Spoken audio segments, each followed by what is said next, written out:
I have an idea for the next project. And what I think I want to do next is take this whole pile of compost, spread it around, create a proper composting system here. I enjoy gardening. While I may not have the greenest of thumbs when it comes to planting, for tasks like building, mowing, digging, and general manual labor, that I can do. Right now, other than the tulip magnolia tree, I am working with a blank slate. In deciding what to do with the garden, I have tried to suggest a few fun options that I would love to make. I would have loved to make a massive fish pond, possibly stocked with koi or an edible fish. Otherwise, my other suggestion was to build a skateboarding bowl in the backyard, but they've been quickly vetoed.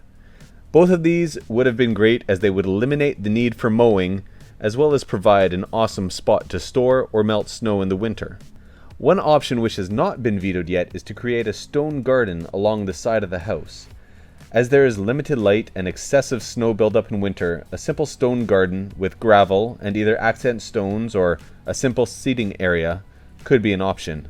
I first came across stone gardens when spending a night at a monastery on breathtaking Mount Koyasan. The gardens had a few centerpieces of rocks or bonsai trees. The empty space was then covered in gravel and raked meticulously. We shall see. I think after that wheelbarrow, I'm done for the day. I must say, after digging up this old compost, I love how dark and rich the soil is. I've come across so many earthworms already, so it's a good sign. Good morning, Japan. Yesterday we took the siding off of this house here, which I have since laid out all over the driveway. And yeah, I think it's time to build a new compost bin. I want to use everything secondhand. I don't want to go out to the store and buy anything. A, because the store is far. B, because it's better. So I have all the different pieces, which are just a bunch of old wood, which has been sitting around. And I think I'll be able to make a nice compost box over there.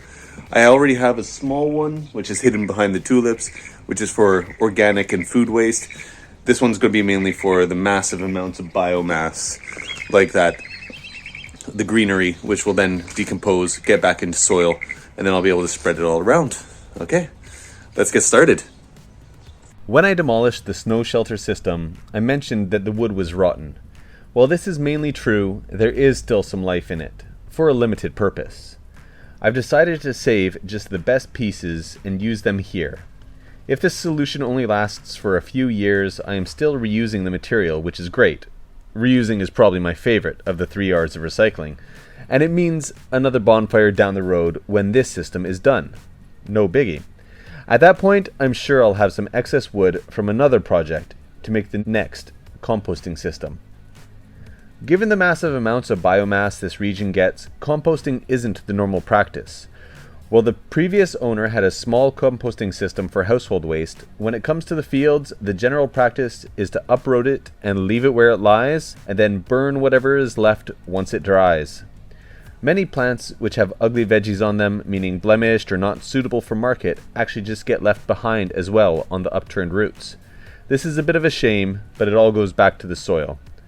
As I mentioned in a previous video, living in a farming community, one doesn't go wanting for vegetables during harvest season. I can't wait to help out in the community any way I can, and also enjoy the bounty of the region. One of our neighbors makes pickled eggplant in mustard, and although this sounds a little weird, as a way to make white rice interesting, this is awesome. And also with some local sausages, perfect combination. Anyways, I digress. I decided to dig the feet of the initial frames into the ground solely for stability. I could have constructed it directly on the soil if I spent time to ensure a flat surface, but as it is a one-day makeshift project with a limited lifespan, I don't really care too much if the dug-in feet decompose a little bit quicker. It also means that the bottom crossbeam is slightly elevated from the ground, so that, in turn, it will be a bit more protected. Potato, potato. Just to give an idea of what I'm planning to do, so from here, I'm going to make a lattice with gaps in between going all the way up, probably just to the top of here, and then I'll most likely cut that one off and reshape it after. It's just to get it going. And then this is going to be the green matter box, and then the The biomatter box, I'm just going to put it right in front. I've harvested as much of the soil as I possibly can right now because I'm going to plant some vegetables. So looking at this lattice, which I want to do, what I want to do, and I just cut one to be sure, but I'm going to get that one in there like that. And then the next one will rest on top, on top, on top, on top, on top. When tackling this project, I made sure to take out as many of the old rusty screws as I possibly could, with the intent on making the system safe, as well as to reuse them. Well, that was until I found a brand new box of screws in the shed, which would make the construction process a whole lot easier. Luckily, the system was built in a way that was very uniform, and I was able to cut down all the pieces to standard sizes. The remainder of any excess wood from this project has either been saved for the future, burnt in the backyard while enjoying the sunset, or set aside for another bonfire.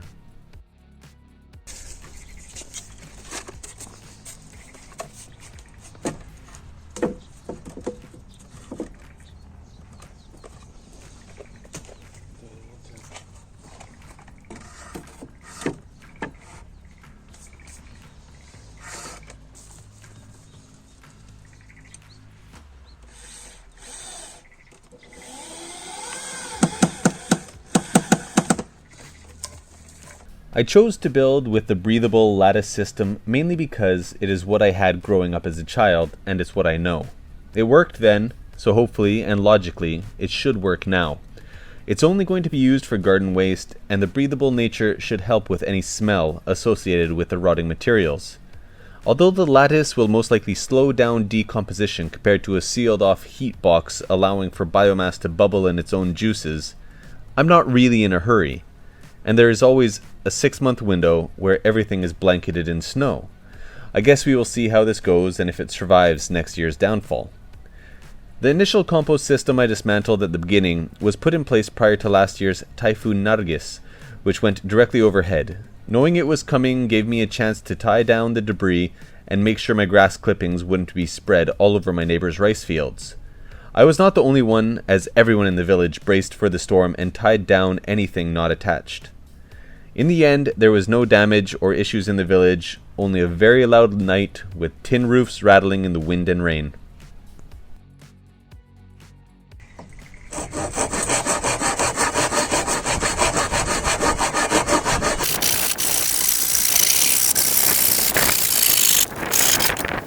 The barrel of bamboo seen here, as well as the reeds on the ground, are from the attic above the kitchen, and they were part of the roof which was dismantled in 1979 to make way for the addition.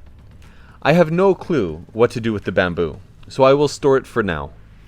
Meanwhile, I'll place some of the reeds on the bottom of the compost and others around, hoping that they will quickly decompose and go back to the soil in the next 2 or 3 years. After moving every year for the past several years, it is fun to work on this house and plan projects years in advance. It's fun to think about how my kids will grow up here and enjoy it, as well as to plan projects specifically for their enjoyment. Hence why I suggested that we turn the backyard into a skateboard park, but hey, I guess I should know by now to pick and choose my battles. Maybe this could still be a fun project somewhere. I still have a good amount of cleanup to do, but there we go. Compost finished. Not a bad place to be composting. So the first mow of the season is done. I've left the areas where there's any plants. This grows up into a really nice bush. I've left the tulips, just in case. I know they're done, but left all the flowers. And after just one mow, my new compost box is almost full. I think I might need a bigger compost. Living in an agricultural community, everybody works together. This is multiple farms rice, which is then soon, I think in the next week or so, going to be planted in all of these rice fields. Now flooded, get all that water in, and then it's time to get planting.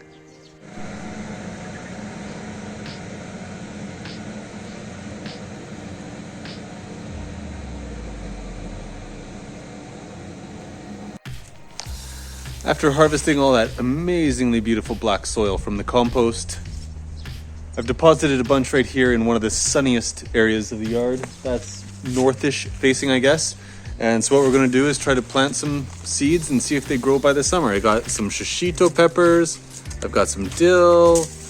What else do I have? I've got some Swiss chard, basil, and cherry tomatoes.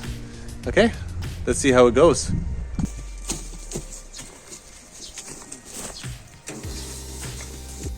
So this is about the extent of my green thumb. I've moved some good, rich, dark soil over, hopefully picked a decent spot for some sun, and now I'll wait for rain.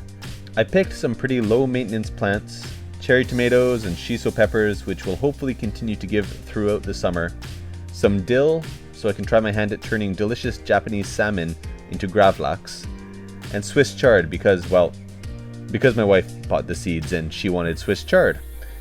Right now, this will be a hobby, but in time I want to turn part of the garden at least into a proper ornamental garden.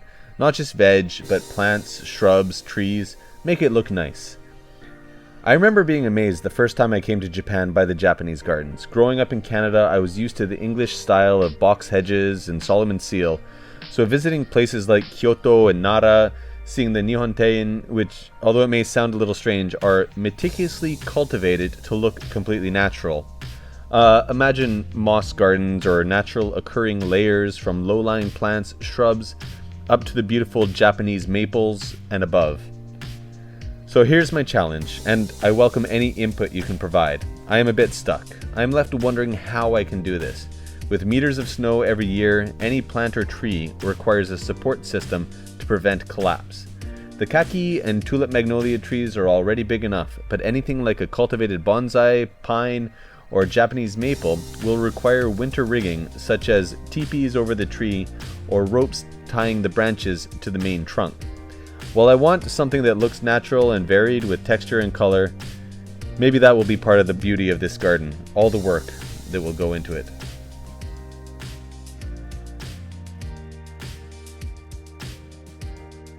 Scheduled to rain for the next 2 days, so hopefully to get lots of water.